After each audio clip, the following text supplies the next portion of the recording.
So for me, it was the most crucial in this research, in this case study, to explore the perception of time when working cross-disciplinarily. How can we influence each other? What can each of us bring into the process and take with us back, and how it can, of course, influence our future artistic experimentation and concepts. For me, the biggest outcome that I have arrived to is now understanding that the sense of time for me as a musician expands in this music, and it's definitely very different from everything I have been taught before. And I have been studying classical music for over 25 years, believe it or not. And this is quite different because there is so much more content when we are working together. It's much more dense. It's much more packed with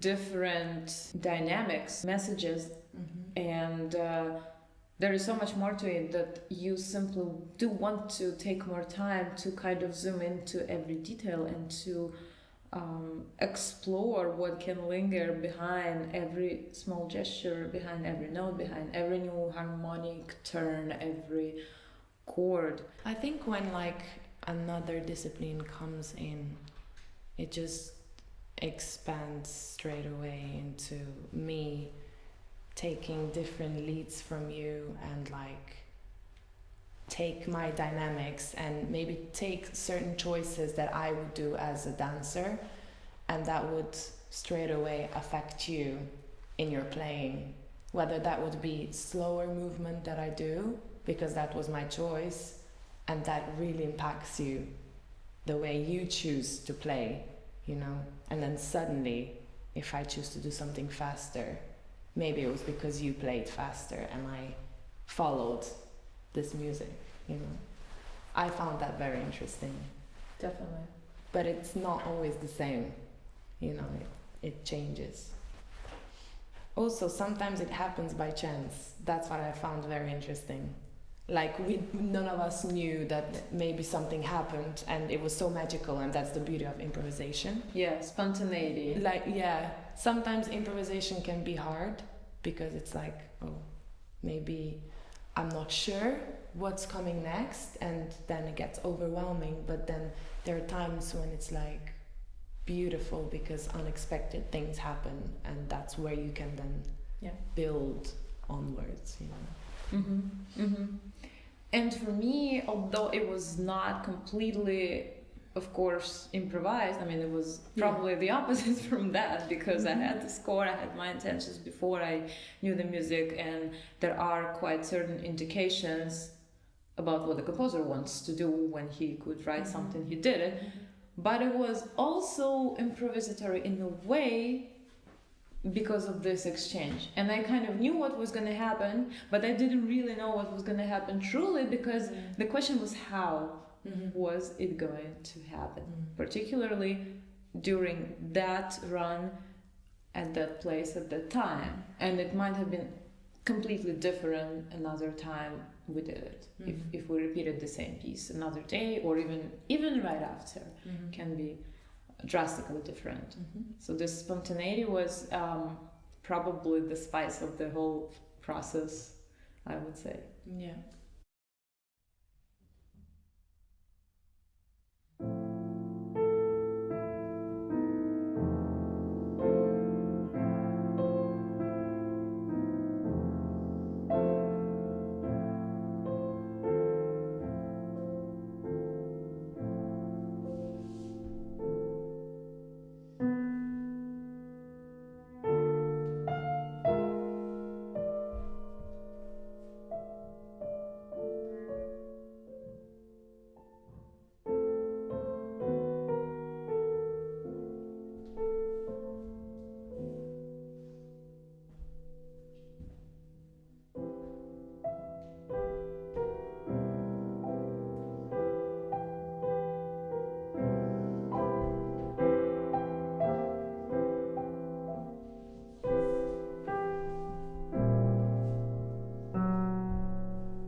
For me, space is always something, with or without dance or movement. And when the movement is in the space, then this can create a different story, or perhaps an experience that for the audience as well.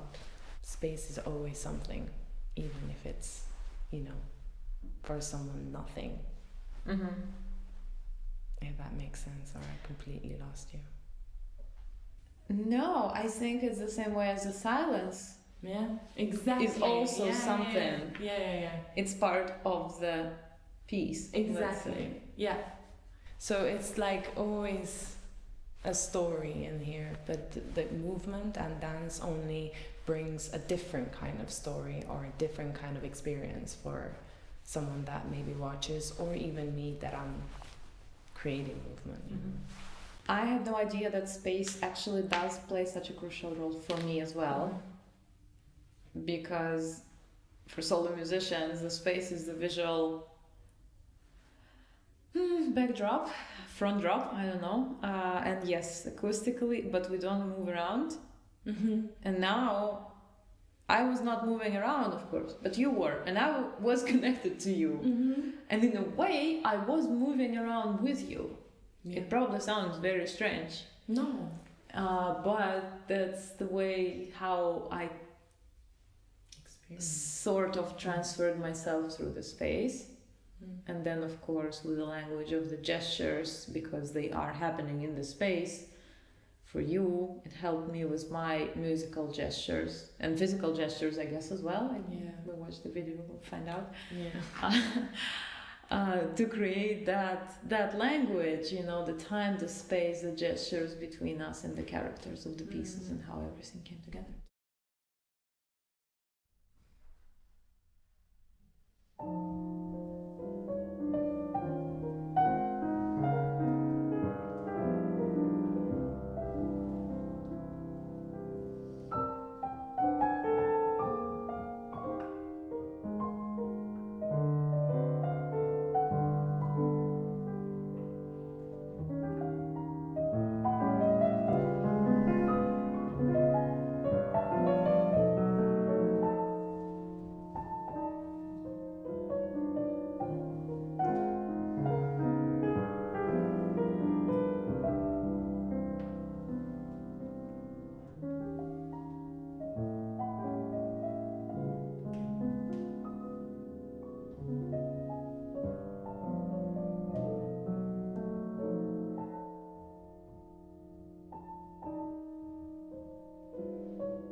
In this last piece, in the dreams, I hear your movements, and that helps me set the tempo, because I hear like a slow sliding. I don't know what you were doing, but I do hear something. Because if you're just doing something like this with your hand, I don't hear anything. No, if you're doing something on the floor, and I kind of pick up the speed by listening to how you slide, which is something I have never ever thought about. Yeah, but also like, again, being completely independent without seeing me, and then suddenly maybe. And you have like no contact with me. Exactly. Yeah, in Fragility, it was interesting how we perceived the imagery differently. So you thought it was something so fragile that was kind of already broken or almost being broken. What was your perception? Constantly breaking. Like, because, you know, fragile is a beautiful thing, but it's also quite, how to say the word, like, I don't know, dangerous in some way. So, you know, you constantly break. If you're fragile, almost anything that happens, you can break. But, you know, the beauty of that Japanese kintsugi, that we were talking about, it's like, it's, I don't know, broken can be fixed. And I really liked that idea of constantly putting the pieces back together. And it becomes more beautiful. Exactly. Because of what they do, they paint it with a golden stripe. Yeah. and it's more. And it's the whole more thing. precious. It's the whole thing out of it, you know. They sell it. It's Yeah. like people love it. It's their thing. And I don't know, I really like this idea. I never thought of it before, but it's like, yeah, fragile but beautiful, broken but, you know, beautiful still. Broken but not broken, But because not it broken, became exactly. one back again. Yeah, broken but whole again. So I liked playing with this brokenness and fragile feeling, Mhm. and you know, it was very different for you when you, for your perception, I guess. What I saw, perceived, I don't know, imagined, I don't know where is the fine line between imagining and having associations and just perceiving Mm-hmm. automatically. It's very hard for me to differentiate, but I saw these very small, fragile, light crystals glimmering, shimmering somewhere up in the air, kind of being focused and then out of focus, creating a nice bouquet. I'm very visual with my perceptions, I guess, and I didn't think of anything being broken, and I didn't think about them breaking soon or anything, but what I thought about is that it's not possible, or maybe it's better not to touch it so it doesn't become broken. So actually it does stay intact. My idea was actually about being intact and kind of keeping the distance and only perceiving it visually, but without the tactile sensations, so that they would not become broken. And I don't know if that helped you in any way, but I started perceiving the piece differently because of what you shared with me, and because of your movements. When I was watching you, I kind of got inspired to try some of the ideas at the piano that you described in the movement. So if you take this piece and you take it and it's yours, and I follow you, and then there might be places when I take more lead and you follow me, and you know, I think it's fine. I honestly don't struggle. Which is So here you feel okay. I feel okay, yeah. That's very important for me to know, actually. Yeah. Do you mind if we run it again? No, not at all. Let's see. Now I kind of I kind of enjoy my perception of fragility. Yeah, I bet. I wish I could see more, but we'll check out. You'll see it. You have 3 cameras.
Was that any different for you?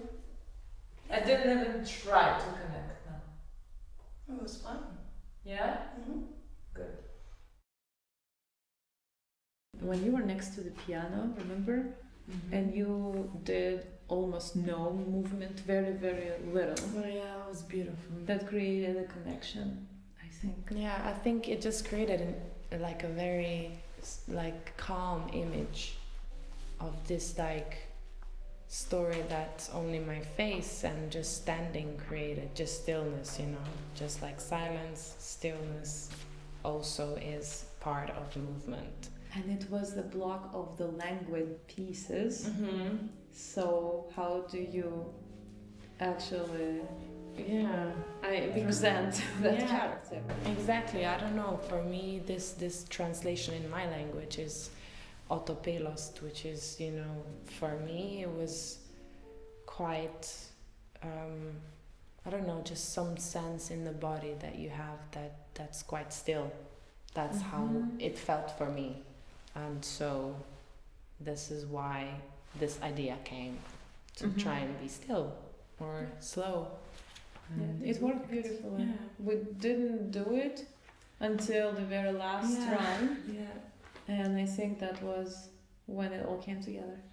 Yeah, I think tiredness and like also plays the role in openness and better creativity and being more open to pick certain movement that aren't that maybe impressive or whatever you know. They have more of the inner Depth.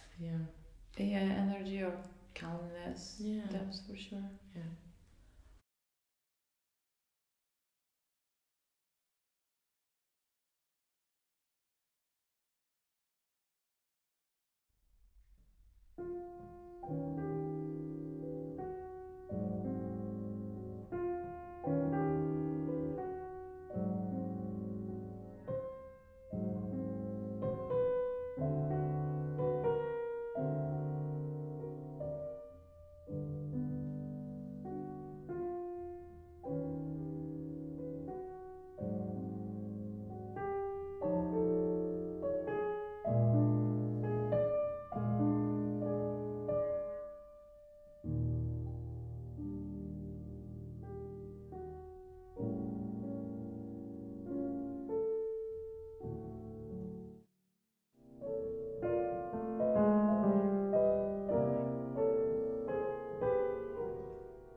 You're a bit, like far away, kind of, which is fine. But I felt like there was, indeed a little bit less connection. I thought maybe if you would stand here, that would help me. But if you really feel like these pieces should be in that space, that's No, I absolutely think fine. it was just, you know, trying out Yeah. what space works and how much do you feel from here. And, you know, I can always move from here to there. Maybe, shall we try in this area again, if that's fine for you? Yeah. I enjoy the stillness of it. Maybe I can even start here. Sure. Yeah. But the first one I'm basically standing still, which I really Yeah, enjoy. and if I see fingers, if I see like elbows and the head better from here. Even if I'm not looking, you still see. If you're there, it's a bit harder. Do rhythm and movement become one in space? Sometimes.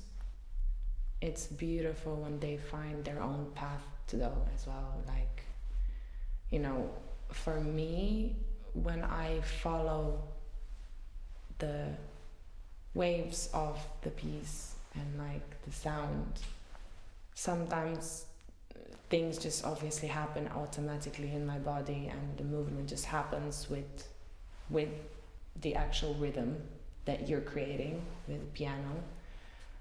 But sometimes it's very beautiful to let it go as well, to let the rhythm pass through and kind of create the movement through it.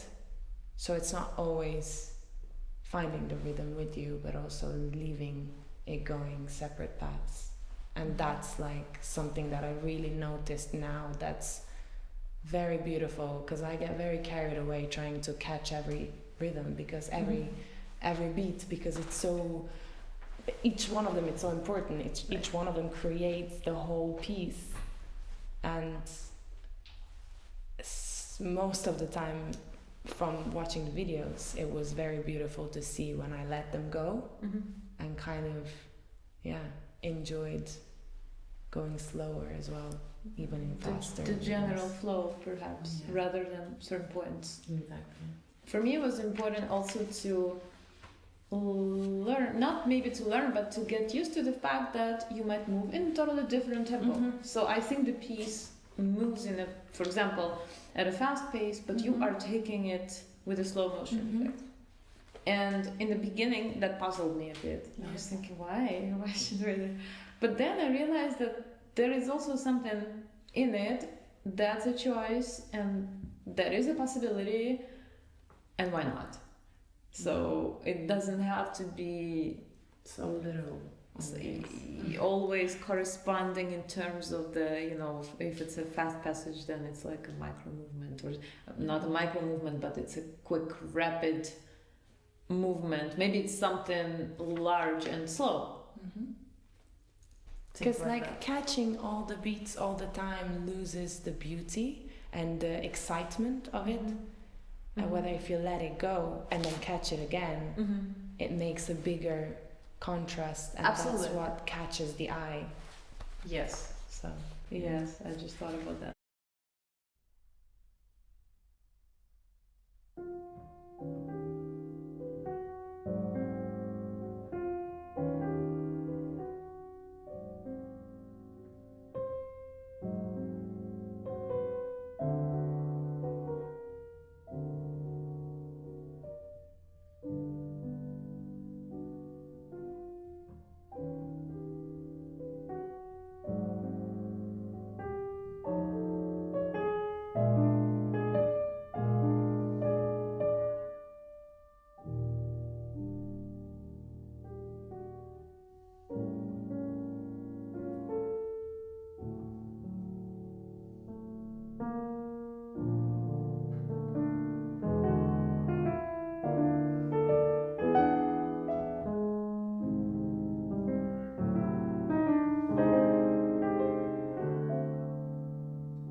for you, like, I mean, I can have more engagements with you if I'm here. Yeah, absolutely. And it kind of Absolutely. gives you more playfulness to Yeah.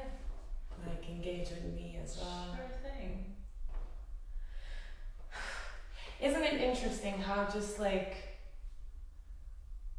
2 meters, 3 meters can make such difference in like, do you know what I mean? Like if I didn't do it here, Yeah. you didn't actually understand. I mean, you did already yesterday, but like, I don't know. I kind of wanted to play with or challenge you with like, oh, how not lonely, but how disconnected do you feel if I'm here, and what difference this makes? Yeah. And it's basically the same movement. It's just Right. distance between us.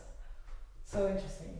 Absolutely. I Yeah. mean, yeah, the space plays a huge role. Yeah. I think a lot of choices when you're working with someone are made just like without even realizing it. Like the spacing. If I was completely by myself, I would, be like, oh, now I want to perform this piece there, like upstage, right, or center stage. And with you, it was like, oh, you wanted, at some points, you needed more connection. And that was me being closer to you because my movement was smaller. And that straight away made a change and like a decision that was very natural. And it just felt so much easier because I was like, oh yeah, I challenged you being in the middle, but then kind of made a choice very easily of changing the position next to you, if that makes sense. Yeah, I became so much more aware of the space and the time and the connection between them, because usually we work with a space acoustically. We don't move. Pianists, no, I mean, we cannot move physically.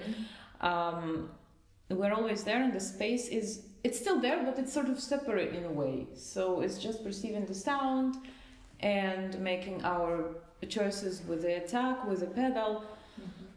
But now, thanks to you, I have understood so much about this difference when there is something happening at a very close distance. And that made a huge impact. Also my decisions, and I could see the details of the small movements, the micro movements that you were working on, and that of course influenced me a lot in my choices.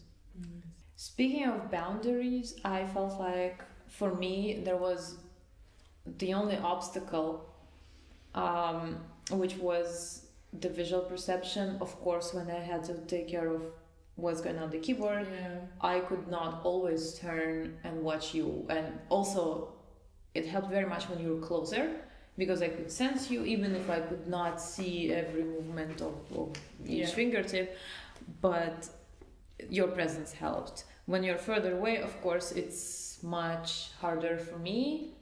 Probably that would be the only thing I can think of in terms of the limits and boundaries, but a lot of boundaries, other ones have opened, definitely. Yeah, for me the opposite actually. Like I mean maybe the same, not even the opposite, because when I was trying to make a connection with you, because I already knew you were looking at the piano and also trying to look at me, or like find that connection, sometimes I found myself trying to give too much and like trying to focus towards you too much, and lost the quality that I was exploring.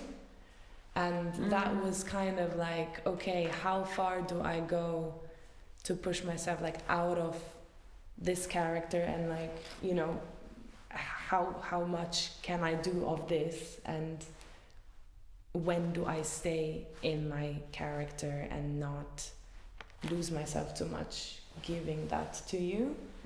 Because sometimes it's not only giving you something just by the look.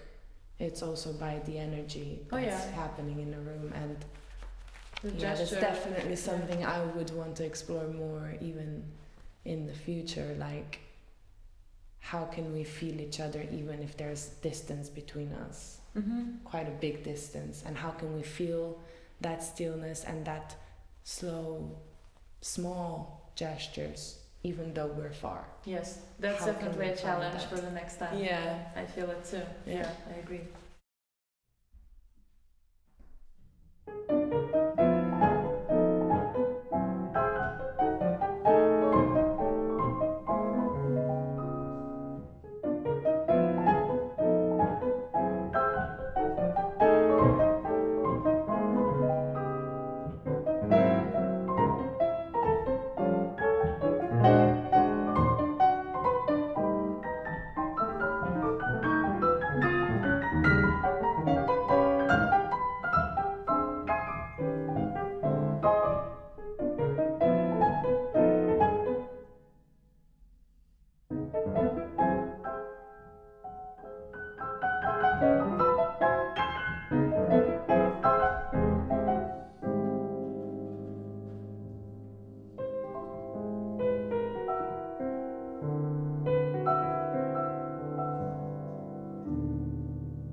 So good.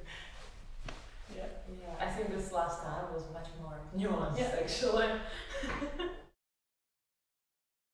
I would say that with this exchange plus the personal imagery that each of us has, I personally go into a different headspace during the session because this is like a different dimension that feels quite different from anything else in life, and also stage performance as a solo artist for me, because all the senses become 500% active. I mean, it's much more active because I'm aware of you, I'm watching, following, sensing you, even if I cannot see you, but still I know you're there, and I have to still, of course, play and watch for everything that happens at the keyboard and be with you, and then give you a chance to respond, and then pick it up the way you give it back to me. So it's this constant never-ending interaction, and there is so much beauty in it that you are really active with all parts of your brain, but it is quite challenging at the same time, of course. It feels like on the first day the pieces seemed longer. Like Really? Yeah. And once I got to know them a bit better, and also knew what kind of character I'm putting in each one of them, so not everything was one whole big long chunk of movement.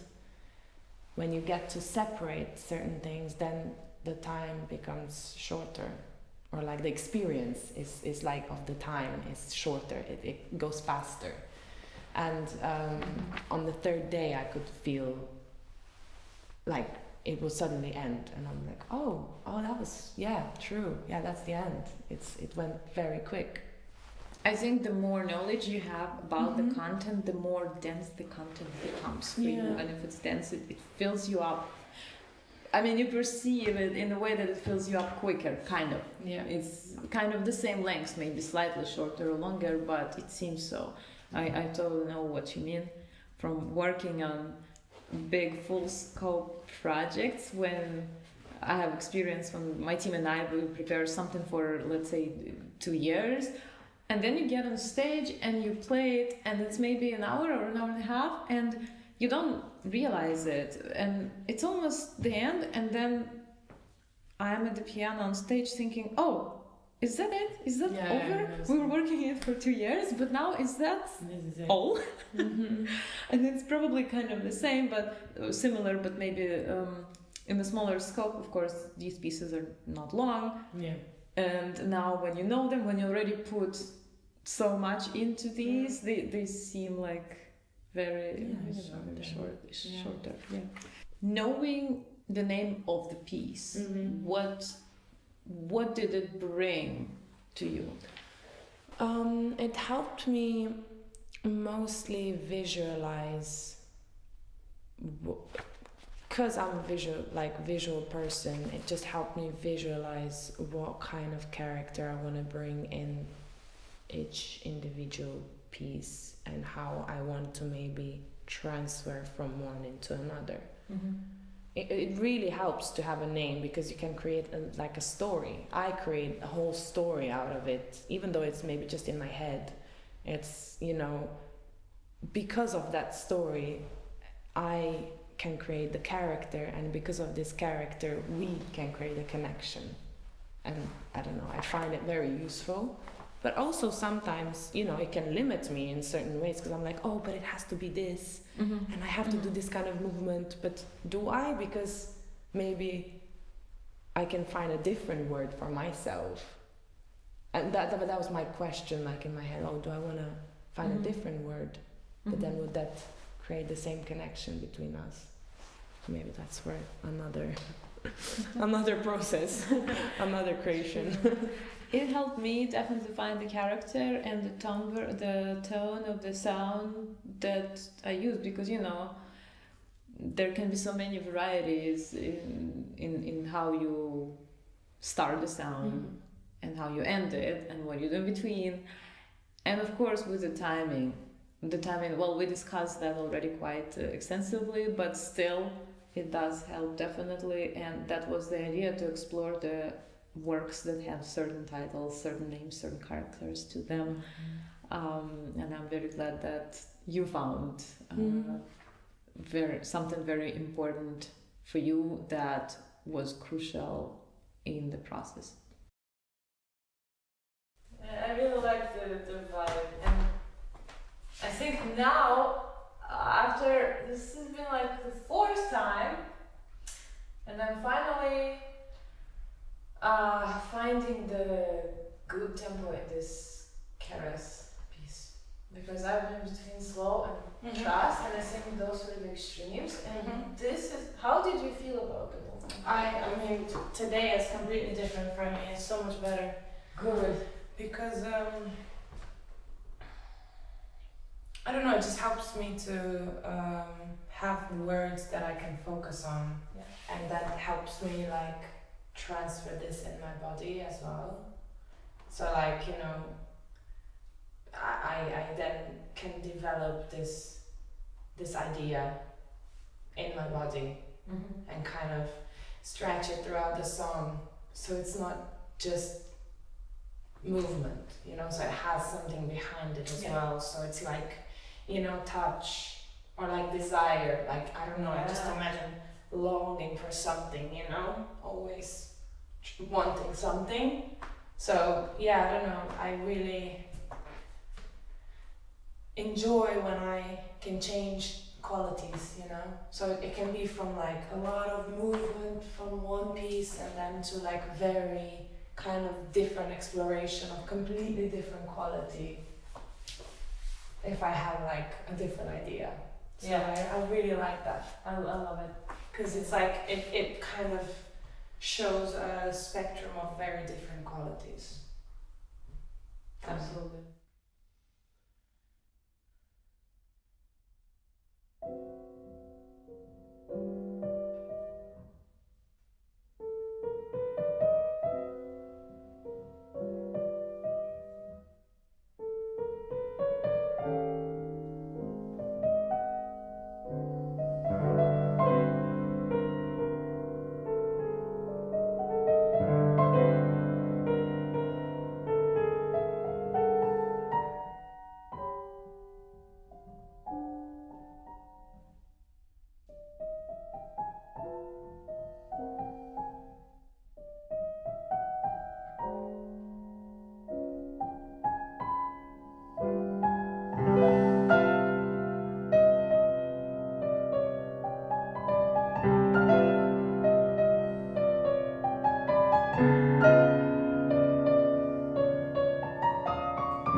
to decisive moments when to get out of the silence.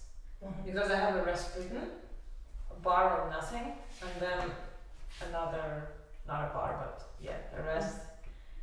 And it's very interesting because I look at you during this moment and I'm kind of communicating without communication. Whether you are waiting for a cue from me to move or you are going to move and then I start playing. And this is like a never ending question because you cannot predict, you don't know. And since we're not playing, we're not choreographing this. Yeah. I'm always like looking at you like, if she's gonna move now, then I just follow. Or sometimes I'm like, no, she's clearly waiting. I have to take the lead. So like, the question, who is leading out of the pause? Yeah, I know. It's a constant game. Yeah. And it's quite nice because sometimes I take it and sometimes you take it. Yeah. And it's, always fun. I love It's it. almost like, it's pretty much a game. And since there is no, like in my score, of course, it's not like chamber music. There's no choreography part, there's no dance part, it's just an image. Nothing is written. I mean, this is like a solo piano piece, so we are expanding it, but it's up to us to decide and allow this freedom that it's, whatever. And the rules of, again, I'm being convinced much more also today that the rules of what we have been taught as classical musicians, they are just different because it's a different dimension when you are working with another artistic medium or media. It just doesn't work. Like the whole form has a different sense. Yeah. And that's probably the most crucial outcome, conclusion from this week. These sessions for personal excellence. What I have been taught, it doesn't work this way particularly. Like it can, but it doesn't have to be this way. And this is like the blast right now. It's quite nice to experience this, isn't it? Because like you study and you do things, like pretty much, I don't know, the whole time until you know, depends for the person, but like half of your life, and then you realize that there's a whole like a door to a whole different other universe.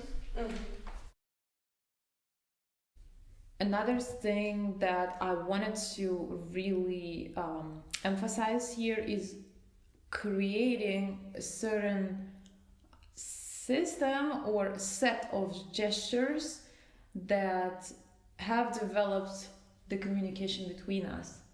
And I think especially during later tryouts and later stages, we have found a really optimal way to translate the content between, to transfer, to pass the content between each other.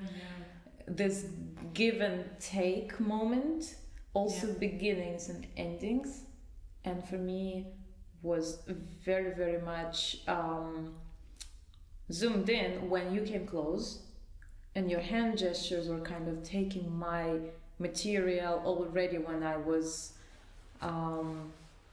deciding when to start the next segment of the piece after a long silence, long pause, or a long chord, and then you helped me determine that with your gestures. And that was something that of course does not happen when I'm alone, when anyone is alone, because you're just alone. Even if you have for a dancer having a mirror, still it's you.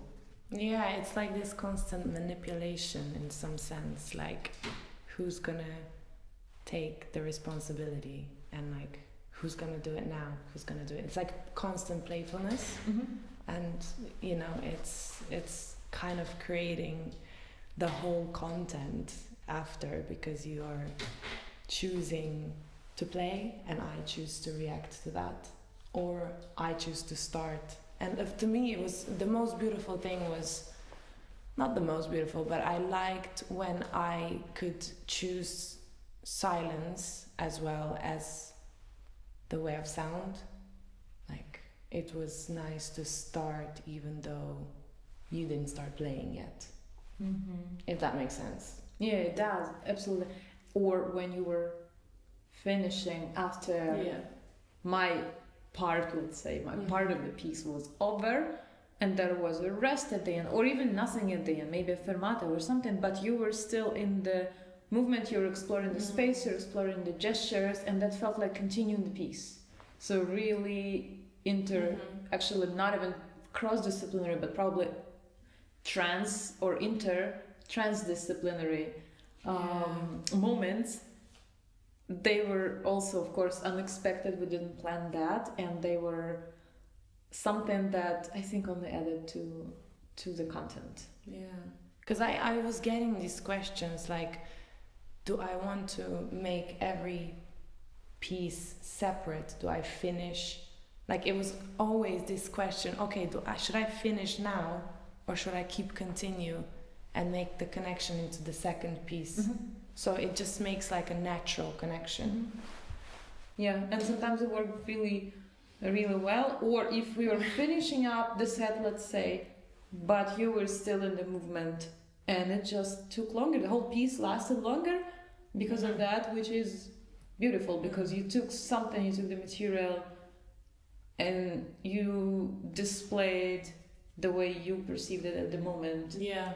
So But sometimes it didn't work, and that's also like, it was also interesting to me, because it's like, okay, I chose that, but maybe not necessarily works. And then it's committing to that choice that you made in that second, and just being like, okay, this was my choice now, and I take it, and I take the responsibility for it. And then maybe next time when we try it, you change it. Yeah, but it's important to know what doesn't work. Yeah, exactly. In order to then It's derive the pathways for yourself that would work, that would be a good idea, especially when trying for the second time, the third time, so when you already know the characters and the music.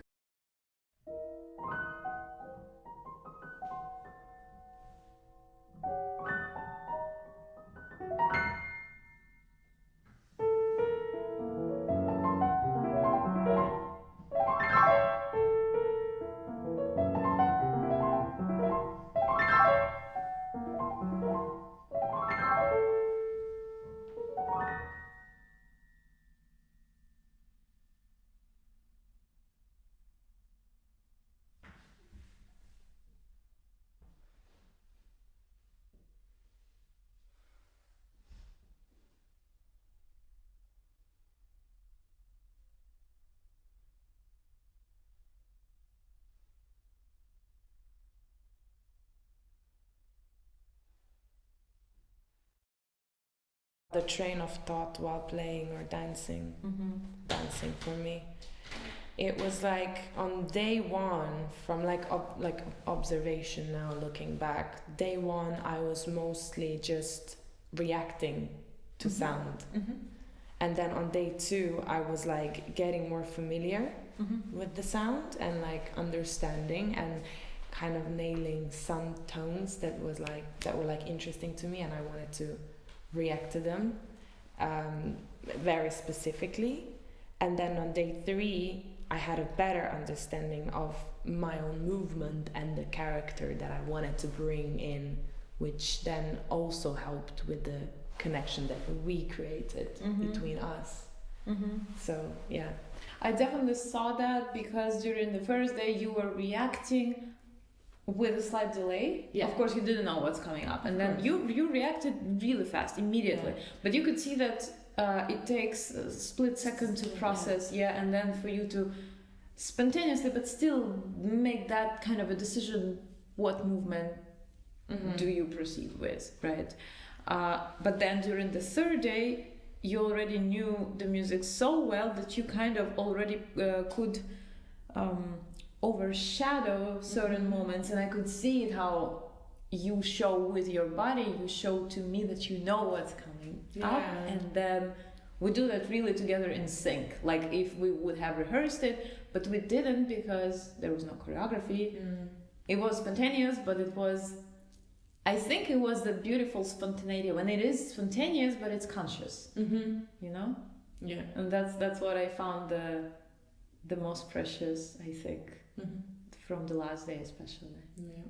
The flying pieces, the winged and the Enigma and the Étrangeté that we built as a block to experiment when we're talking about pieces with similar characters. Yeah. This really helped developing the character and the movement language for me. So, you know, also them having a similar pattern,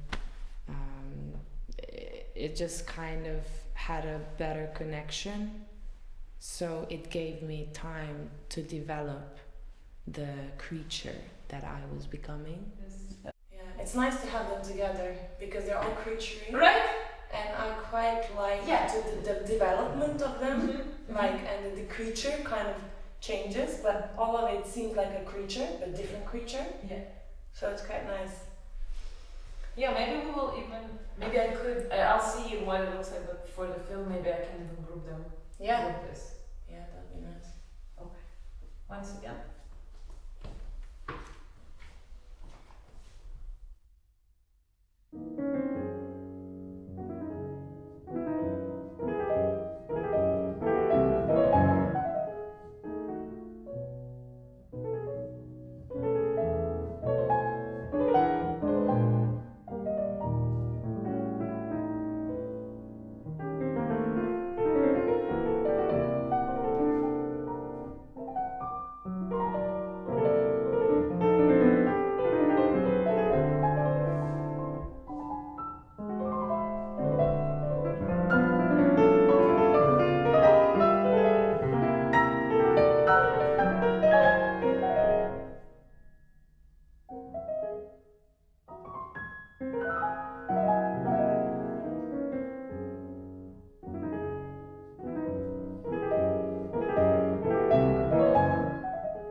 How was it? Yeah, I was more into it. It was more genuine for me Yeah. this time. I could be more in it. Yeah. And you? Or the Yeah, last time? I think when I'm tired, I rush less, which is good because I focus more on the detail. Okay. So that's how it I know feels. what you mean. Not sure how it looks, but yeah, detail and texture of movement felt much clearer today. About the special moment in the mask, when I realized for the first time literally this give and take moment of your Yeah. gesture when your hand came pretty much right above the keyboard, and you went with your fingers with this gesture, give it to me, and I felt like, okay, she wants this next segment, next phrase right now. When you went with your fingers like this, I started playing to actually give it to you, and that helped me realize how much there is in common when you are close, when this is so zoomed in. Yeah. And yeah, that was huge. And when we did the mask and Guirlande and Flamme Song, but with the first two pieces, you were next to the piano. That was Yeah, very it's a special. very different energy of this black floor, dance floor, and then being there, creates a different energy. And you could actually play with the piano, with the shape of the piano. Yeah. Also being underneath Yeah. with some of the other ones the Yeah. other days.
Yeah, Guirlandes was very interesting because of the lights that you visualized for Guirlandes. Mm-hmm. And As well. it kind of created circularity in the movement. So everything I tried to do in this piece was circular. Everything was circular. At least that's what I was attempting to. Yes.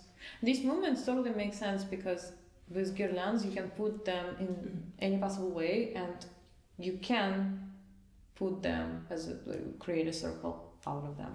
Also, like the a lot of them are bowls, and like Yeah. bowls Right. can be just spherical. round.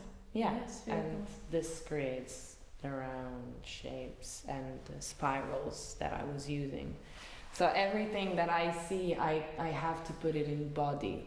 So this is, as soon as if I see something round, then this is gonna inspire the roundness of my movement.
when playing, I'm also thinking about the decisions time-wise mostly, not only of course, but also this idea, what is the other person thinking right now, what do you want to do with the material, and trying to figure out if it's me who is making a decision now or you are making a decision. Mm-hmm. Who gives the space to each other, because it's a constant play. Mm-hmm. And I don't know if it's possible to somehow track that balance at all, but there are some very unusual moments for me when, for example, in the very long rest, I deliberately did not start because I wanted to see when is the moment for you, when do you move, and that would mean the start for me, which I have done, for example, once in that particular place because I usually would take the lead. I remember the feeling, and it just felt good to have time Yeah. and silence, and to be able to kind of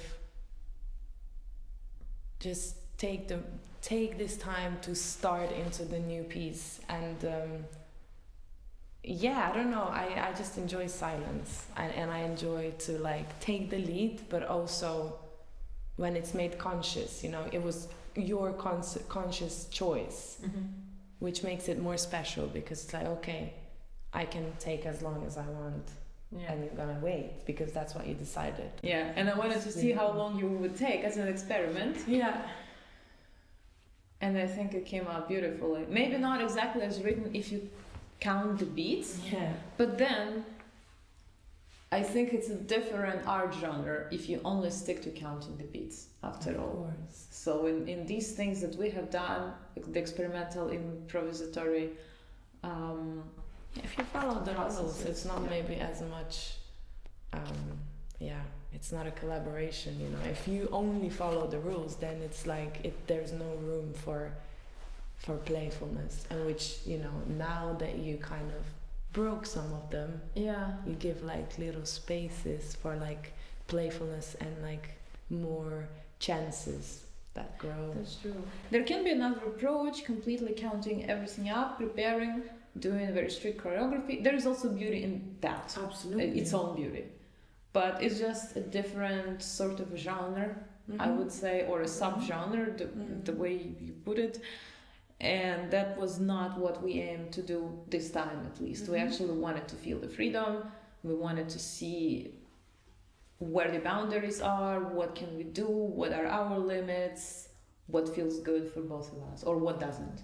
Absolutely, because there's never right or wrong. Like also in dance, in movement, it's like maybe this was only the beginning of what we just started, you know, maybe this is only the process that takes us to eventually doing the choreography. Who knows? Like it's one start of something, and we found something, you know, it's always open for different outcomes.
I don't know, I think this was like the closest connection. Yeah, yeah. I think it really helped the give and take. Yeah. Did you notice how during this last silence, I deliberately gave you the freedom to stop? Because I usually don't wait as long, and I just this one was like, no, she's gonna decide. Yeah, I liked that, and I felt it. I felt it. Yeah. It was really nice because it gave me like some silent moment to start my kind of movement, and then you kind of joined in. Yeah. Because there is no, like, there can be regular silence written, but usually it lasts for like a certain amount of counts.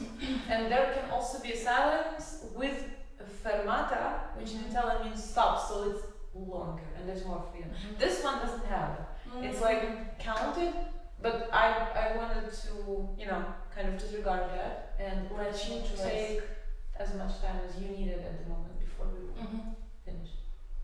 Yeah, this felt really, really nice. I noticed a lot of like patterns in movement that I did and the connection I used the movement I used for the connection with you. Yeah, there was a lot to do with your start and fit, like transition in. Yeah. I was also watching more. I wish I could watch even more, but I tried to, even when not watching, to kind of feel where you were. Yeah, I love this. This was an experience. Yes. This try. Yeah. It's so nice. Very good, yeah. So now dissecting the process of our work, I can say that this cross-disciplinary experimentation definitely opened new dimensions for me in the ways I perceive the material and in the ways that I have never thought about before. I have never questioned, for example, the sense of form being a classical musician. So that's one of the most strictest things for us, for example, and that determines our choices in regard to the timing. So this showed me that it can be absolutely different, and it did not feel wrong to me. My tempo choices sometimes that I would never ever do when being alone. So there are some new things that definitely were discovered right now, and that will for sure be helpful for me in the future, and hopefully for to other artists as well, not just to me. Yeah, so that's definitely the main thing, and I guess with every multidisciplinary, cross-disciplinary experimentation, there are new things that are coming into play, but this probably was my biggest takeout from our sessions this time. In Vers la Flamme, Towards the Flame, we definitely have perceived the ending completely in two opposite ways. Yeah. But I liked your point from talking, you know, because I did, funny enough, before we started talking about it, I did write it in my journal. How does it end? Yeah. Because I was like, how do I end this? Because it goes from such a big climax of like movement and strength and power into nothing.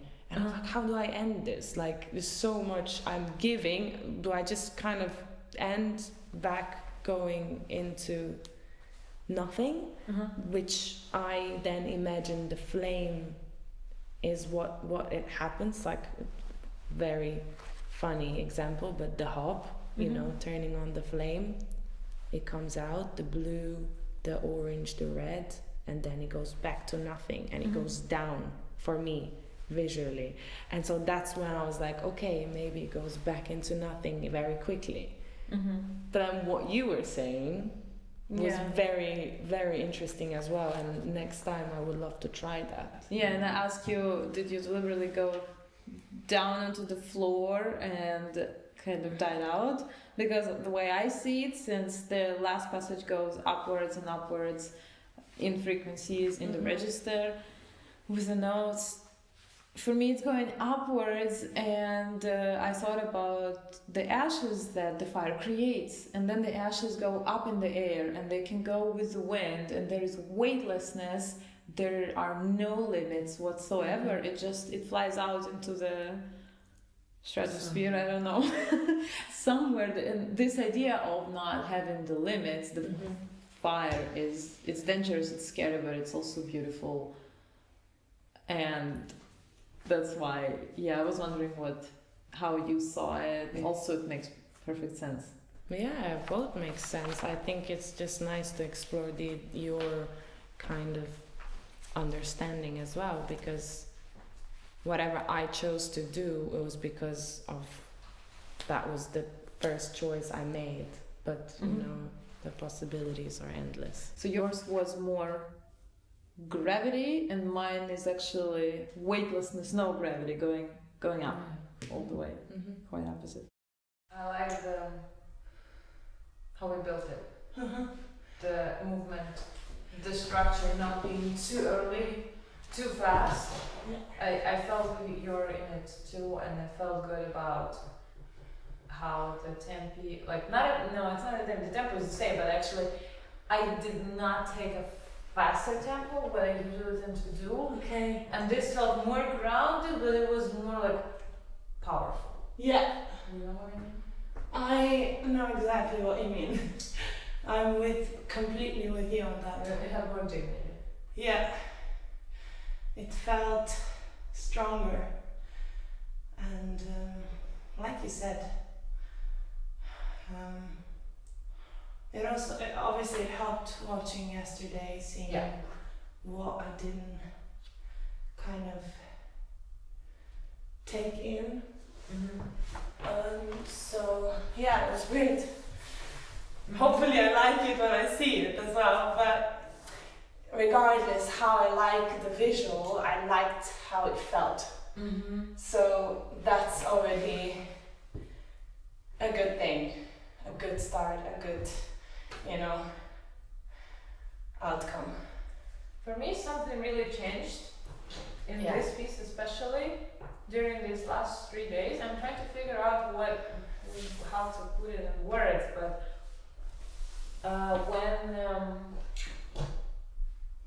now also this probably now influenced my decision to take a slower tempo from the beginning, to not move like it's 9/8, it's 1 2 3 2 2 3 3 2 3, and I usually kind of go for like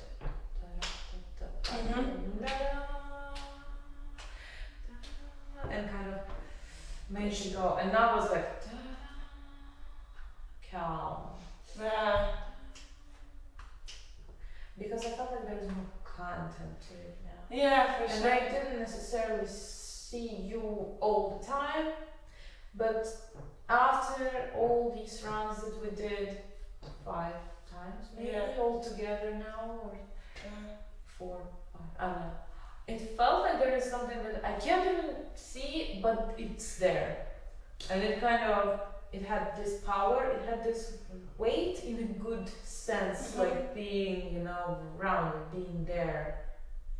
And I don't want to rush it. I don't feel like it has to move forward really so much. I felt like it's gonna go on its own, and I don't have to, encourage it. It's just there.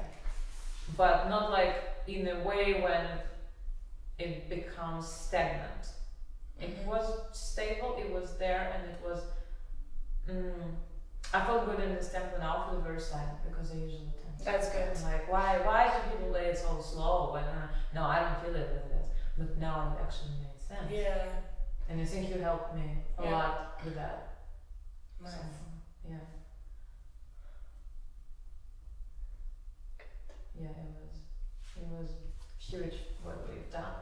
Yeah. I really like seeing the progress. Yeah. It's just a good feeling seeing that, some things don't work, but I guess if you're open to possibilities from both sides, a lot of growth can happen and changes,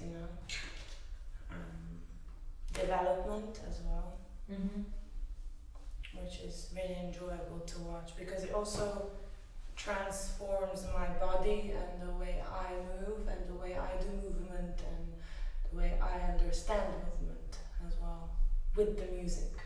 And the way you understand the music, Exactly. because it's then all together. Uh-huh.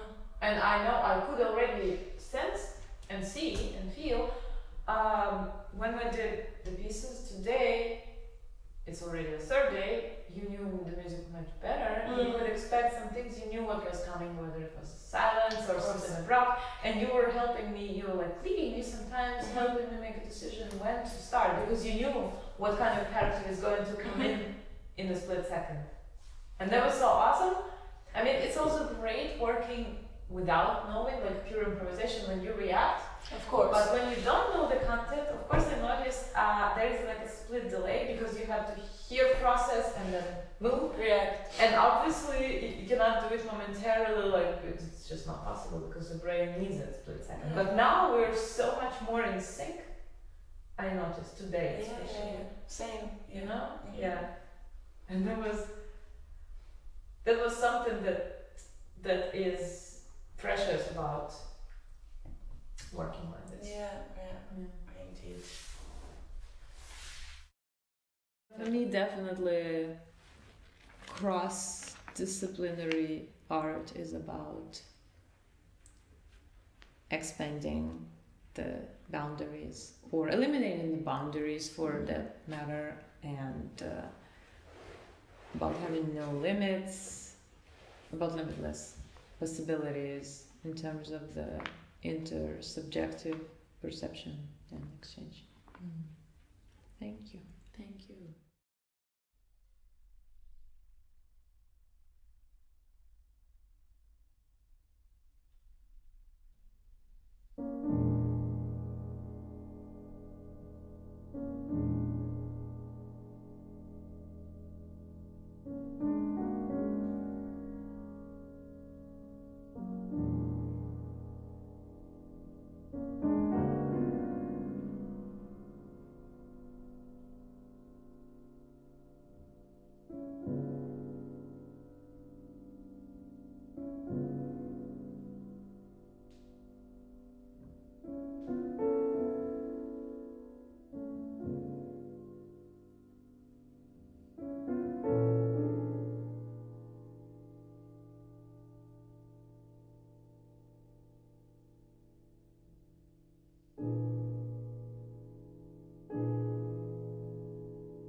hotel of cross-disciplinary art. Yeah.